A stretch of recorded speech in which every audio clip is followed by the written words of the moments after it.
You have to be caring about your people.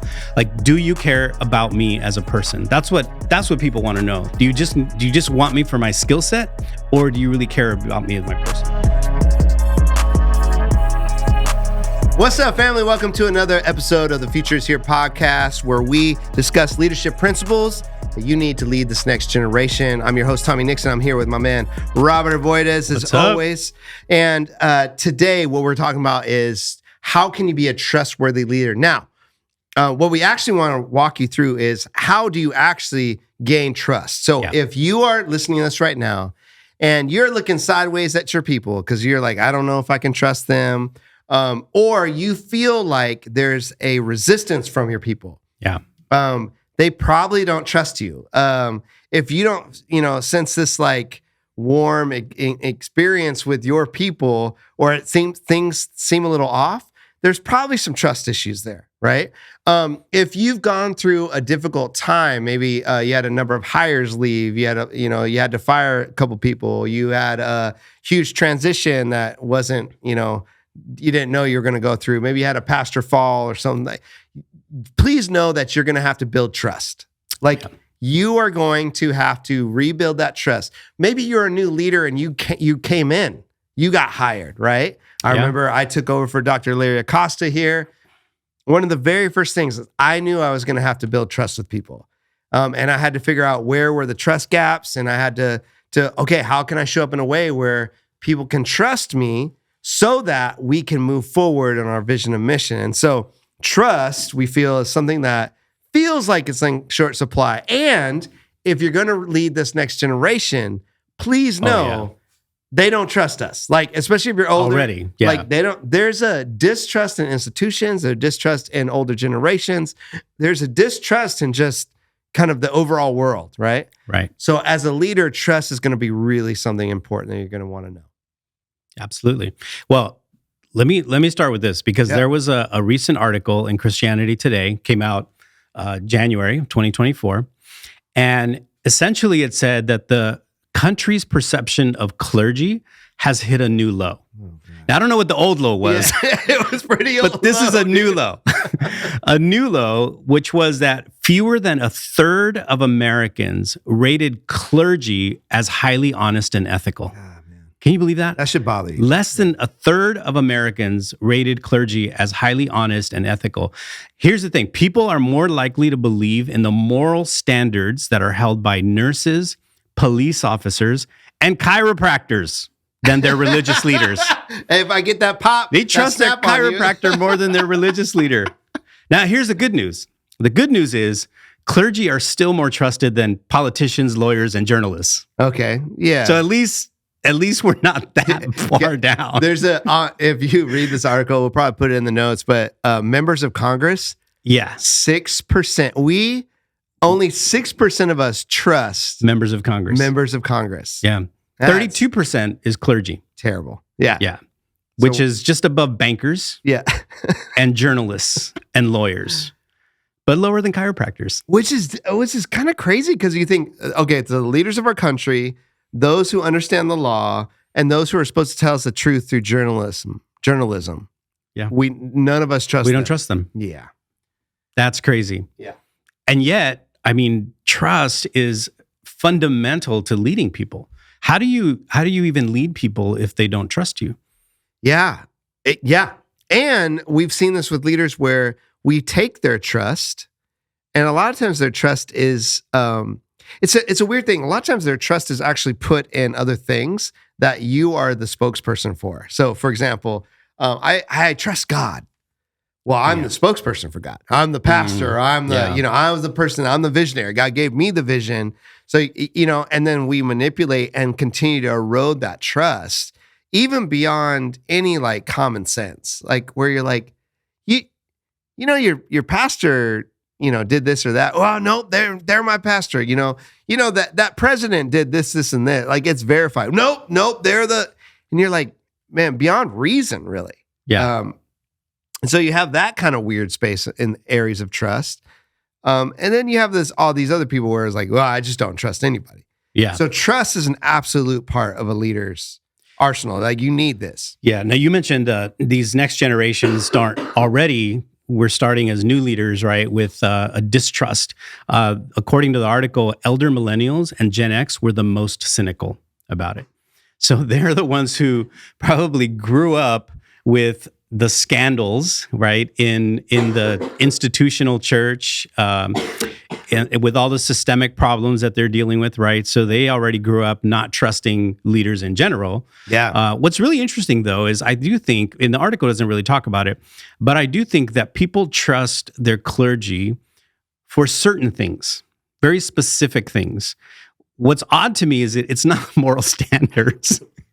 Right? Like they trust them probably like to be encouraging. They trust them to love them even probably, right? Like, oh, my pastor, my leader, he really loves me. He really cares about me and all that. But they're not the first people that they go to necessarily for bigger life decisions. And that's, I think, what we're seeing, which is very different than, in ages past where like the most trusted person was your local pastor, your local priest, or your local clergyman, where that's where you would go to get, life advice. And we need to reclaim that. I we feel do. like this is what the type of leadership we're bringing. We want you to reclaim that. We want you to do the hard work to be trustworthy. Right. Right. And then we actually have today, what we have for you guys is they're the building blocks of trust. Right. Yeah. So the building blocks of trust. So we're going to talk about 6 building blocks of trust. Now, obviously, there probably could be a lot more of them, but these are the things that we feel are the core building blocks for, as a leader, how you can build trust with those that you lead. So the first building block is, not surprisingly, caring. Right? You have to be caring about your people. Like, do you care about me as a person? That's what people want to know that you're leading, right? Do you just want me for my skill set, or do you really care about me as my person? Do you even know my story? Right? Do you even understand what I've been through? I think we need to be, as leaders, a lot more curious about people, about each other, about our experiences, even about our cultures and about our perspectives, right? Theodore Roosevelt, I think, is the one who coined this. He said, people don't care how much you know until they know how much you care. Yeah. And I think that's still very, very true. People need to know that you actually care about them as an individual if you're going to lead them in your organization.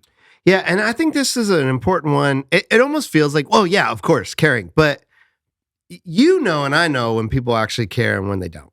Yeah. And where it's like, oh, this person's for me or not. Right. And that's what we're trying to get you guys as leaders to go be for your people. In fact, have a whole paradigm of leadership that is based on helping those around you become who they were created to be. Like, I'm for you, And so that one's actually really important. I think the other one, which is next, so there's caring. And I would say through caring, I'm like, yeah, you got to show up. And the way we would talk about showing up is called reliability. Mm-hmm. Right. And so will you be there for me when I need you? Right. And so are you a reliable leader? And so people want to know, like, are you going to be there even when it's inconvenient for them? Now, I will be honest. I have my personality can hinder this one a little bit. Like, people don't understand where I'm like, yeah, I'd drop anything for you. But sometimes my countenance, my posture, my whatever it is, whatever's going on with me that day, people be like, I've heard this a lot, as a critique and criticism, and I think it's pretty accurate. Like, you're hard, you can be hard to approach. Yeah, and I'm like, I've been told that. Yeah. Oh, for you? For me, many times. Yeah. So, but a lot of times I'm like, but whenever somebody does approach me, I'm there. Like, Same. How can I help you? You know what I mean? But I have to be careful about that. And so that kind of builds people's trust. Every interaction you have with somebody where you respond, where you're reliable, where you showed up, when you told them that you were going to do something and you did it. Yeah. When you said, hey, I won't get defensive. And then they come up and they bring a critique on you. Yeah. And you're not defensive. Oh, those are huge building blocks. They start going, I can then trust, Tommy. I know, hey, I got to share something with Tommy that's really hard, and I'm nervous to do it. But because I've gone through that experience with him before, I trust he'll be able to take this. Yeah. And he'll be able to look at it and then respond back in an appropriate way that helps us move past whatever the issue is. And one of the smallest things that we can do as leaders, and it seems really odd to talk about this, but I practiced this for years, and it does take practice because it's not natural to me. But remembering somebody's name and a little bit of what they told you when you first meet them. Oh yeah. Because they're not expecting you, especially if you have a position of authority or respect or honor or whatever, as a pastor, as a leader, CEO, whatever, people kind of hold you in this sort of high esteem, right? But when you meet somebody and the next time you see them, you remember their name and a little bit about them, they are like shocked usually, like, oh, I just had this happen recently where I met somebody a couple of weeks ago, and I took time to remember their name. I actually write people's names down. I don't, my memory isn't what it used to be, so I have to write. But I usually write their name down, and then something about them that I noticed, right, or that they said. And so then then I study like something that. That's kind, right? You're not like Jim, ugly sweater. Like, Tommy has a terrible side profile. Nothing like that.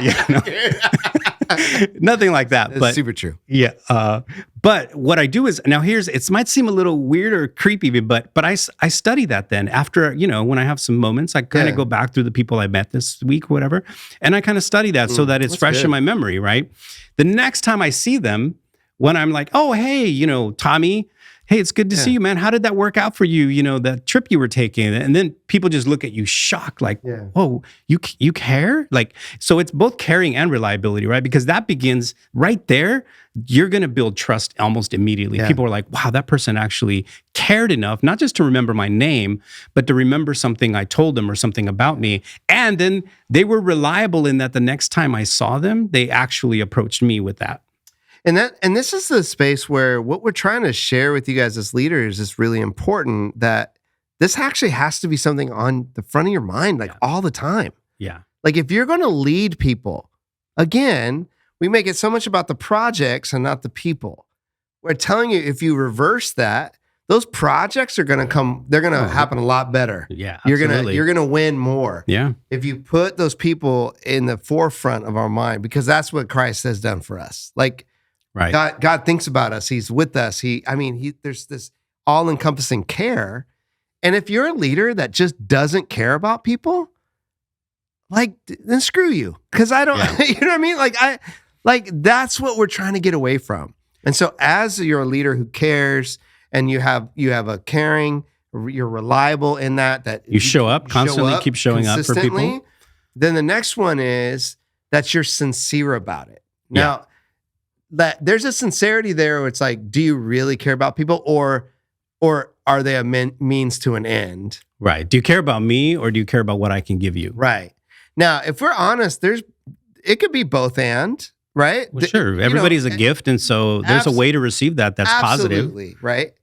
I would say, please, leaders, confront yourselves with, do I really feel that way? Because I have a lot of skill sets, and we're going to teach you guys a lot of skill sets that you can easily use to be manipulative. Oh, yeah. Well, like remembering people's names. Right? Oh, I don't do it because I'm trying to I want them to see me as this. I'm doing it because I truly do care. And this is what's hard about that. That's all about intention, and intention's hard to see. Yeah. But this is really important. So on the sincerity piece, it's also asking the question, will you be honest with me even if it hurts? That's the part of sincerity that we don't usually think right. About. And I love how you wrote that. Yeah. So tell us more about. Well, I think sometimes, so I have a lot of meetings with people, mentoring meetings, that coaching meetings, those kinds of things. And I know, so here's the thing. I know when somebody is just fishing for me to tell them just what they want to hear. Yeah. Right. And just my nature is to I'll listen, but then I'm not going to tell you what you want to hear. I'm going to tell you what you need to hear. Yeah. And I think that's, because I want to be sincere. If I just told you what you wanted to hear, I'm actually not being sincere. No. I may be pumping you up. I may be getting you excited. I may have you leaving feeling like, oh man, I feel great. He affirmed me in every way. but I wasn't really sincere about my caring for you, because if I cared for you, I would want to use this as an opportunity to help you grow. Now, you have to do it in a nice way, right? You can't just be all abrupt and like, nah, that's wrong, Sure. and come at people. But I do think, because I don't think deep down, people don't want platitudes. They want honesty. Yeah. Right? They want sincerity. And of course, like I said, we have to do this in a loving way. But even if it hurts, if we have to tell them something like, hey, man, you know what I noticed about you? I noticed that every time we have these conversations, all you want is the quick fix. Yeah. Let's talk about that. Yeah. Right? And we're like, oh, they might get initially and like, no, it's okay, but let's talk about why you feel like you just need the quick fix. Why don't you want to put the work in for the long term? Yeah. Right. Yeah, and there's a scripture that talks about a friend who wounds. Is what's the? No, I'm butchering scripture. I'm sorry, friends, but do you know what I'm talking about? It's really like you want the friend to be honest with you. You don't want just the sweet honey in your ear from your enemy. You know what I mean? Yeah. And so part of this too is with the sincerity piece is your words matter, friends. Mm-hmm.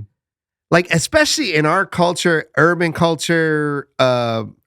kingdom work culture, there's always, oh man, you're killing it, bro. Like, oh man, like you're fire, like all this stuff. Like, if they're not, don't say that. Like, if you've been around me, I can come off like real kind of laissez-faire, like, dude, I'm just kicking it, whatever. I'm extremely careful with my words because I want to be honest and truthful. So I won't, if you watch me, I won't say things that I don't believe. So like, hey, what'd you think about that? It's like, I think you gave a really good effort. You know what I mean? Yeah. Like, and if I think we're in a place where I can share, and again, in grace and love, like I care about what I really do. And so I just don't think it's loving if I'm not honest with you in that. And so that sincerity is really. Let me ask you this, Tommy. Are white lies sincere? No. You don't think that telling somebody a white lie not to hurt them is that's not sincerity? I think it's terrible. I really do. But we do that all the time. All the time, right? I mean, but I don't think that's loving at all. I agree. That is like somebody's walking around with food on their face at a party, and no one loves them enough in that place to be like, hey, man, you got a little something right here, dude. Yeah. Hey, bro, your fly's down. You know what I mean? Like, dang, dude, so you're okay with their embarrassment. You're okay. You're telling me you're okay with them not getting any better because really this is about your sensitivity to not offend. This is more about you than it is about them, which is the antithesis of the way of Jesus. Yeah. Right? Now, so let me tell you the story. I'll probably out myself here. Yeah. So all my friends that invite me to dinner are probably not going to invite me to dinner anymore. But I was having this conversation with some leaders, right? And we were talking about, when you get invited to a friend's house and they serve you something that you didn't like, do you tell them, oh yeah, it was good? And I'm like, no, I don't. They're like, what? I go, that wouldn't be honest to tell them that, I really enjoyed it or I really liked it. They're like, well, so what do you do? How are you supposed to? And I'm like, I just tell them something that's truthful. Oh man, you know what? I'm so grateful that you invited us over here. We had such a great time. I love being in your company. Like when they ask you, and they might ask you specifically, hey, did you like the food? You know what? You prepared an awesome plate, man. I'm so grateful that you invited us here. Like, the great company was great. I love having a meal with you. Again, you're not saying, oh no, it was terrible, but you're affirming something else. And I think that's okay. And I think, friends, it's taken both of us a long time to practice that type of honesty. But we really, I think it's a better way to live. And so when it comes to that sincerity, that's good. The next one is accountability. Huge. And so if you're going to build trust with someone, will you own your mistakes? Like accountability, and this one's huge for me, is that so often leaders, this is crazy to me, but they live at different levels than other people. So it's like, well, hey, this is the standard for everybody, not for me. You know what I mean? So they don't adhere to the same standards that they force everybody else to. Yeah. I think that's wrong. I think that's flat out wrong. Now, are there different ways that hey, are there different pay structures? Of course there are. Are there different benefits? Yes, there are. But have those been thought out and are those clear to everybody? Or are we playing this whole game where it's like, well, but I'm the pastor, and so I have more on my shoulders. Yeah, that's why you're the leader, Right. and you probably get paid more. And there, I mean, but that accountability is, will you own your mistakes? And I tell you, you want to get the farthest miles out of this trust building, go to your staff and go, hey, I am really messed up here. Yeah. Here's my weaknesses. Here's how I'm trying to mitigate them and deal with them. I just want you to know. People are like, oh, it lets them relax, because what it does is it creates a culture of, okay, it's okay to fail here and have weaknesses as long as we're doing something about it. Yeah. And it's But big. so can I take this to a different place for a second? Absolutely. Because this is not just for leaders, but let me talk to parents for a second. Oh, okay. Because as a parent, I think this is one of the most powerful things that you can do to help your kids grow up healthy, is for them to see accountability in you. Yeah. Because we don't always get it right. Okay. Sometimes as a parent, Yeah. as a parent, we don't always get it right. And I won't go into the details of it, but one of my stories is, with my son growing up, right? I was really, really not just tough, but I was very mean with him in terms of helping him to learn how to play baseball, right? I wanted him to be the best. I wanted him to succeed at all these, things that I wanted for him. And so, but in the process of that, I actually turned into a really mean person. Yeah. And so years later, I was so convicted by the Holy Spirit about that I actually went and repented to him. And I said, hey, son, forgive me for having been so mean with you. Yeah. And here's the thing about accountability.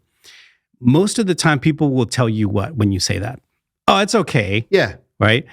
But what's important for you is to not be like, oh, okay, good. They said, like, you say, you know what? No, it's not okay. Yeah, it's not okay. It was not okay that I did that. I don't want you to feel like it's okay, because the next time if I do it, if somebody else does it to you, I don't want you to think that that's normal. Yeah. And I don't want you thinking it's okay so that you can then do that to somebody else. Exactly. Which is what I told my son. I said, I don't want you to tell me it's okay. I want you to know it's not okay, because I don't want you to repeat that mistake with your own kids. And that changes generations. It changes corporate cultures. It changes. And that's really what we want. If you imagine a bunch of leaders right now, all the leaders that you can think of, and they were doing these things that we're talking about, game changing. Yeah. Yeah, I did this the other day with one of my daughters. Well, I've done it with all the older kids. Is I go, I really feel bad about how hard I was on you, and some of the ways I yelled at you when you were a child, when you were little. And they're like, no, but it made me tough. And I go, no, yeah, I could have done it a different way. I'm not saying what you were doing wasn't wrong and should have been punished, but I should have had more self-control. That was not okay. Right. And high accountability. So high accountability, high responsibility. I'm telling you, leaders, this one right here one of the best things you can do. Because then people, and then if you're sincere about that, if you're the reliability, if you're consistent with that shows you care. But the accountability piece, huge. Well, that actually shows you care about them as well. Absolutely, because they're like, oh, you're thinking about me? Yeah. You care what I think. You care how you made me feel. Exactly. Yeah, absolutely. No. And this is a big thing, I think, right now. And honestly, if we go back to the survey that was done, right, and where clergy is in the trust on the trust level, I think this is a big reason why we're down there. Oh yeah, is because when we make mistakes, and we've seen this throughout, most recently, right, in a lot of the scandals that we've seen, leadership scandals, is there kind of seems to be a desire to avoid accountability. Oh yeah, it's a desire to like, well, let me just get, okay, I'll own it. Like in fact, I did it, but, and then there's always a but, right? My wife and I always say like, hey, don't say you're sorry, but, because when you say but, it basically negates the sorry. Oh, absolutely. The apology, right? So you never say but. So I think the same thing with leaders now who get caught or have some sort of scandal. Like I have seen some, but rarely do I see a leader going, you know what? I'm taking full accountability for this. Yeah. And then going through the process of healing both themselves and others through that accountability process. What I see is a rush to get over it, get through it. And I swear, like if people just did that, humanity's like response to that a lot of times is like, okay. Like, you know what I mean? Like most people will be like, okay, cool. If it's just I own it, like hard stop. Like, you're right. That was wrong. And I am sorry. And here's how I'll do better. That's it. But huge. And I see people outside of the church sometimes do that better than inside the church. Yeah. I've also seen a lot of people outside of the church, like politicians, and that's why they're at 6%, right? Like people don't really fully own stuff. And a lot of times what we've seen is big leaders fall and they just go underground for a little while and then reemerge later. Yeah. And you're like, and I don't know what the work that was done in that, but there was no sense of like healing for everybody else when there's like, I was wrong. I'm so sorry. Yeah. That's huge. Not lastly, but next is, and that's part of this accountability piece, transparency. Yeah. And we talk a lot about, in Christian circles, there's a lot of this transparency thing. And I think we have to be really clear about what we mean by this, is that it's transparency with all the other things that we've talked about. Mm-hmm. Yeah. It's transparency with caring, transparency with reliability, transparency with sincerity, transparency with accountability. Because there is a thing here, a manipulative wise, where it could be like, hey man, I'm just sharing my struggles, and it's just all about my struggles. And hey, I'm not perfect, right? Yeah. That's a trigger for me. Like, okay, what you're saying by that is, hey, I'm not perfect, but what you're really saying is, I do all this dirt over here, but that's okay because look at all the good stuff I do. Right. Yeah, I'm not perfect, so, but at least I'm not like it. There's all these like subtext there that I'm like, I just don't trust you. That's how that comes to me. Yeah. And I saw a really famous pastor, who's accused of some like wild stuff at like wild parties and stuff like that. And their response to that on their stage at their mega church left me feeling really like gross. Like, no, something's off. I don't trust you, right? Yeah. And so there's that transparency of, dude, just be really honest. And that's where we go back to the words we use. That starts with the words we use, because what comes out of your mouth comes from your heart. Right. And so if you're just, all this BS is coming out of your mouth, what's in your heart? Yeah. Is dishonesty, is lies, is like, there's no space for that in leadership in the kingdom of God. Yeah. And I think bringing it back to, okay, how does this really practically live out? How do we live this out as a leader, right? Transparency. Like you said, it's not the fake, like, oh yeah, man, I'm not perfect. I make mistakes and all. Yeah. Okay, great. Or constantly like sharing the struggle, but really you're doing that so that you don't actually have to deal with the struggle? Deal with something, right? But really it can be as simple as this. It can be as simple as, let's take our organization, for example.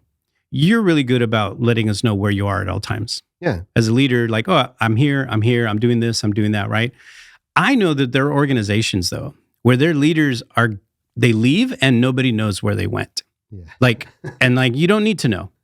Yeah. Right? Like none of your business. It's none of your business kind of thing, right? And it's like, oh, okay, well, what am I supposed to do with that, right? Now, what happens is, if you're not transparent with things that affect other people, let's talk about that. If you're not transparent with things that affect other people, you allow them to create their own narratives about you, rather than the real reason behind it, right? And secrecy is the fastest way to create distrust. Oh yeah. When you're secret about your life or about your decisions, or like, hey, why did we make that decision? Oh, you don't need to worry about that. You know what I mean? Like, oh, we thought it through, whatever. You give kind of platitudes about it. That just creates distrust really, really fast. But the easiest way is, again, if I'm leading an organization, there is nothing that I have to hide in terms of what I'm doing, if it's really for the organization. Yeah. Now, if it's not, if I'm doing my own thing and I don't want you to know about it, okay, that's why I create the secrecy behind it. But I think transparency is not just, again, it's not just about your personal life. It's also about your professional life. It's about, where are we going, right? Why did we make that decision? One of the things that keeps coming up in a lot of these scandals, right, specifically with the churches, because I think that's where we don't expect to see this kind of thing, is the establishment of non-disclosure agreements. Yeah, NDAs. Between people who were on staff and then leave, and then these churches and these leaders forcing people that were unhappy and are leaving unhappy to say, hey, promise you won't talk about it. Which is weird. It's That's very so, like, weird. Anti-Jesus. It sure seems that way. Dude, because think about this, friends. Like, sure, there's sensitive stuff, you know what I mean? That Yeah. people go through and all that. But you just go, everything that's in the dark will come to light. Yeah. And we're trying to keep it in the dark. We're people of light. Why are we trying to lead in a way like in fact, the accountability and the transparency piece works hand in hand for me, for leaders. It protects us. If I'm open and you guys know where I'm at all the time and you know whether I'm moonlighting or not, or whether and we have the hard conversations. Hey, I got a book deal. How do we want to deal with this? I'm going to have to do this stuff for the book, but I think it could be a benefit to UIWI. Yeah. Can we talk about it? You invite people into that. Right. And if the consensus is, it feels like kind of your own deal, Tommy, cool. Then I got to work out my sketch. Like, okay, cool.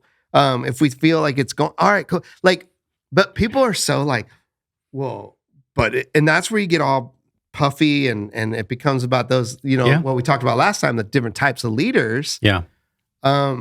Instead of just being like, oh, let's just put it all on the table.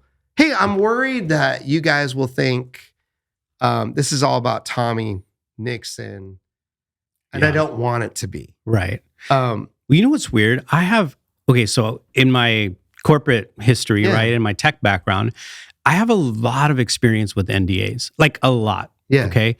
And I grew up in leadership understanding NDAs were the purpose behind them was to protect intellectual assets. Yeah, that's what I mean. Which makes complete sense. Yeah, because right? you're trying to sell a product. Hey, I'm bringing you in to help me build this product, but you need to sign a non-disclosure agreement saying that you won't talk about the details of the product to the public because that obviously, or to competitors or whatever, that helps us. So that makes sense to me, right? You're protecting intellectual property.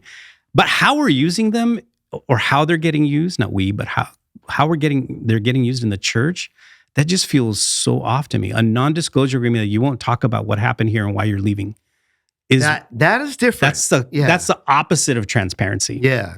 Yeah, right? Totally. That's complete opaqueness.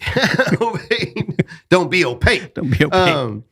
Yes. So transparency. So far, friends, caring. This is how you get people to trust. Caring, reliability, sincerity, accountability, transparency. And the last one is competency, actually. Yeah. And I think this is important. This is a big one. Mm-hmm. Because really the question there is, can you help me work through my problems? Like, do you have some skill set here that's actually helpful to help me be a better leader, or help me do my job, or help me? This builds trust because then people go, I know where to go to. And then the leader actually has more value to the org and to them, not just with the title. Yeah. Right. It's not just like, well, I'm the CEO. Okay. But why are you the CEO? Like, if your people are asking, why are you the leader? Like, competency might be the space that you need to give some time to. We used to, there's this thing back in again, my corporate leadership days where we would see people promoted to the level of their incompetence. The Peter principle. The Peter principle, right? Yeah. We'd be like, wow, how did that person get promoted? Now, usually that happens because the person who promoted them, that person is a benefit to them. And so they get pushed through the system, right? But at the end of the day, the people that work for that individual know that they're not competent to lead them. Yeah. And that creates a really, really horrible organizational culture or departmental culture when you do that. So as a leader, that's the worst thing you can do is promote somebody or put somebody in a leadership position who's really not competent to lead in that. Now, you can gain competency in leadership. You can learn how to do a particular skill set, or you can learn an industry or an area, right? All of that is fine. But when you do it beforehand, the people underneath are not going to, especially if they know more than you do, and they've come to you and then you try to solve problems and they find out that, man, the advice that you keep giving me doesn't work out. Yeah, it's terrible. Yeah. Like, you keep telling me to do these things that none of them work. Yeah. So eventually I'm just not going to trust you in what you say, right? So, okay. So, and this is a really important one, because if you're sitting here listening to this, you're going, oh, there's a pressure, especially in the circles that we're in, that you're supposed to know everything. Like the leader yeah. is the leader for and they're supposed to wear all these hats and they're supposed to be the end all be all. That is ridiculous. Don't buy into that. No. In fact, when you go back through this of this trust, the building blocks of trust, when you can show your care, you're reliable, you show up, sincere, accountability, transparency, I can be really honest with where I'm falling short. Mm-hmm. Hey, like no one here is coming to me for IT. Hey, Tommy, dude, I really need help with this Excel sheet. No, not going to be me. And that doesn't bother me. Like, yeah. I'm not threatened that I'm like, dude, Robert's like a genius with Excel sheets. Go ask him. Like, I suck at that. I'm really clear about who I am, what I bring, and then the areas that I can show my competency levels. And then that fits in, my role and my job description and all those things. That's what I'm good at. So I can give in those spaces. But as a leader, here's the other thing, is that if you take these building blocks and you just played this out, you become a real asset to the organization because they're like, dude, Tommy cares about me. This leader cares about me. That by itself is a huge thing that you can bring. That competency is a huge thing that you can bring. Now, I think you need some other things other than that, Yeah. Like you but a lot of people try to lead just from competency and try to you need to trust me because I know everything. I know how we're going to do this. Yeah. I know how to solve these problems. I'm the one with all the answers. And they think that you should trust me just because of that. And yet I don't really care about you. I'm not showing up for you because I'm only showing up for me, right? I'm not sincere when I say something. Sometimes I might tell you something that, because it's in my best interest that I tell you something different than where I'm really going, right? I'm hiding, I'm keeping all these secrets. There's no accountability. If I messed up, so what? That's, I'm the leader. Yeah. I can do that, right? So you don't get to mess up. You don't get to mess up, but I get to mess up, right? And then there's no transparency. So sometimes you can lead just from competency, but that's why we call them building blocks, right? You need all of these to kind of work together.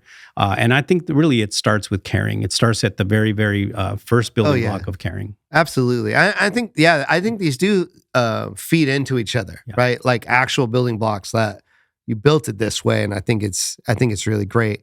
And so even with the competency piece, friends, like that's kind of that final building block where you got to, as you do all these other things, if you're good at what you're good at, and I'll give you permission right now, if you don't know something, you're not good at something, just say it. Yeah. Don't everybody knows when you're faking it. Right. Like, you know what I mean? And I've experienced this with people that I've led where I thought they were really good at something. And then they keep on saying, this happened to me the other day, man. I was at this thing that was being facilitated and the facilitator was terrible, and it was just like, and it was pretty evident. It's like the questions that they asked that somebody had already just answered. They didn't understand how things worked. They, in facilitating, they were like, okay, well, what do you want to do next? And I'm like, what? I thought that's your job. You know what I mean? Like, what's going on? And so it gets pretty clear. And so you don't want to be that leader that's pretending and everybody else just has to go along with it. That's embarrassing. I'd rather just be like, I'm not, or even better, you're better at this than me. Yeah. Do you know that builds trust? Absolutely. Because then everybody else goes, oh, okay, they're not blind to their own giftings. And they see this in me. Like, that's a power move right there. Oh, absolutely. Yeah. So friends, building blocks of trust. This is an important part if you're going to lead anything. So give them to them again, Robert. What is it? Caring, reliability, sincerity, accountability, transparency, and then finally competency. That's it, friends. So I hope that's helpful for you today. It gives you some real practical ways to start building into your leadership that way, whether you're just starting out or you're a seasoned leader. We hope this has been helpful for you. Go ahead and smash that subscribe button. Share this with people. Hit that like button. Make sure that this gets out to the leaders that need it the most. We appreciate you guys, man. We'll see you guys next time. Peace.